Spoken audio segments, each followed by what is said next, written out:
Unify the minds, unify the footsteps, unify the orders, and unify the commands.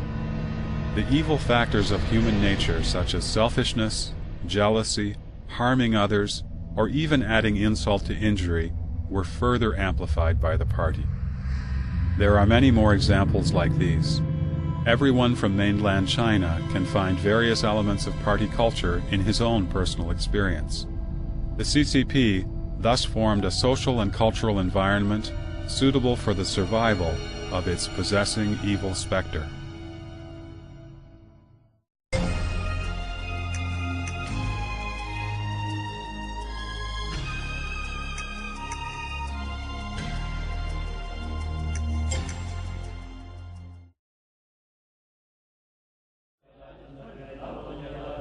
After the CCP adopted the policy of economic reform and opening up, it renovated many churches as well as Buddhist and Taoist temples.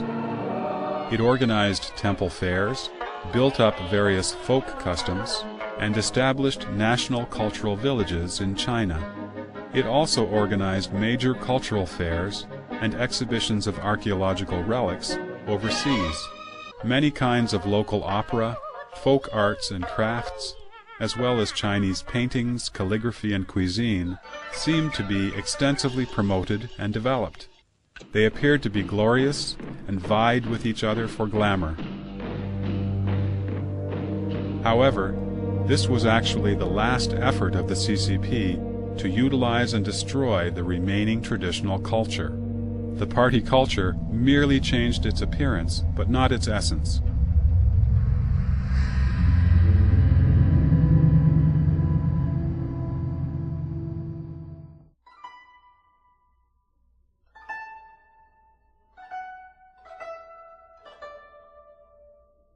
Chinese culture has a divine meaning in it.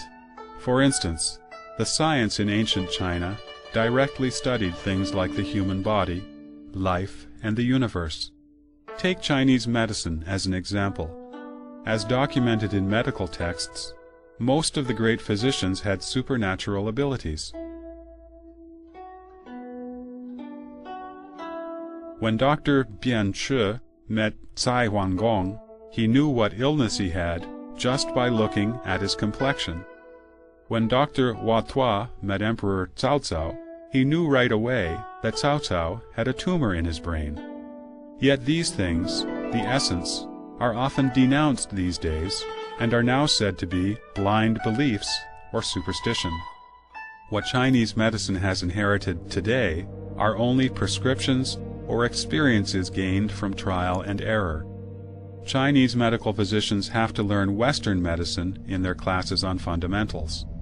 Diagnosis and treatment depend on measuring blood pressure and taking X-rays, not on the traditional means.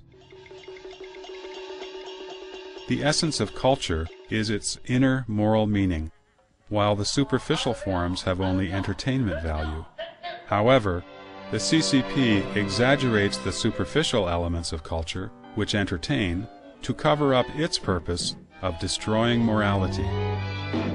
The more terracotta soldiers and horses exhibitions, the more calligraphy and painting exhibitions, and the more antique exhibitions that the CCP organizes, the more cultural festivals, arts festivals, or food festivals that the CCP hosts, the more deceptive the CCP is.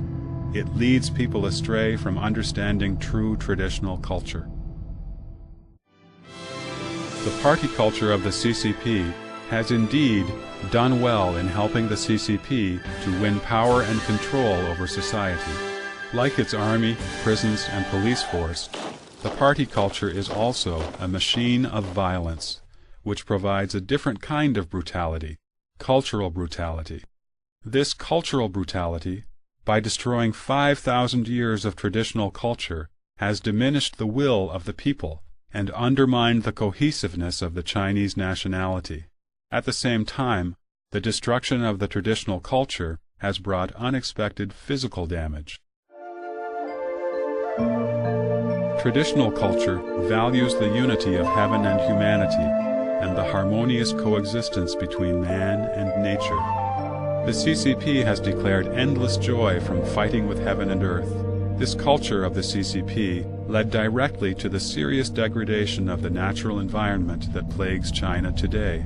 The Chinese people, having abandoned the traditional value that a nobleman treasures wealth, but he makes his fortune in a decent way, have wantonly ravaged and polluted the natural environment. Currently, more than 75% of the 30,000 miles of China's rivers are unsuitable as a habitat for fish. Over 1/3 of the groundwater was polluted even a decade ago, and the situation continues to worsen today. A spectacle of a strange kind occurred in the Huaihe River. A little child playing in the oil-filled river created a spark that, upon striking the surface of the river, lit a flame almost 20 feet high. As the fire surged into the air, more than 10 willow trees in the vicinity were burnt to a crisp. One can easily see that it is impossible for those who drink such water not to develop cancer or other strange diseases. Other environmental problems, such as desertification and salinization in northwest China, and industrial pollution in developed regions, are all related to society's loss of respect for nature. Traditional culture respects life. The CCP urges that revolt is justifiable and that struggle with human beings is full of joy. In the name of revolution, the party could murder and starve to death tens of millions of people. This has led people to devalue life, which then encourages the proliferation of fake and poisonous products in the marketplace.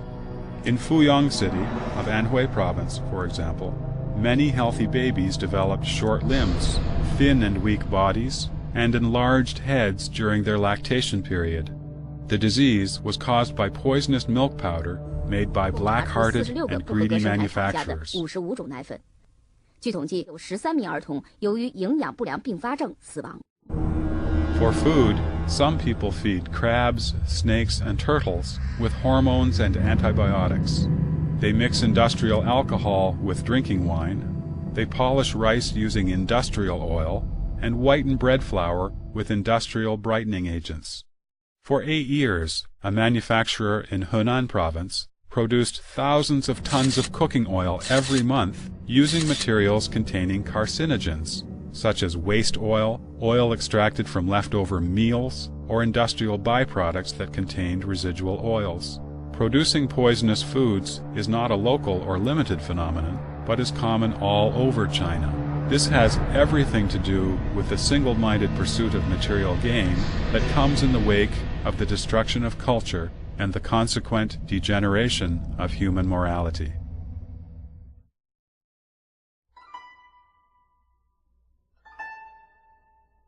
Unlike the absolute monopoly and exclusivity of the party culture, the traditional culture has a tremendous integrative capacity.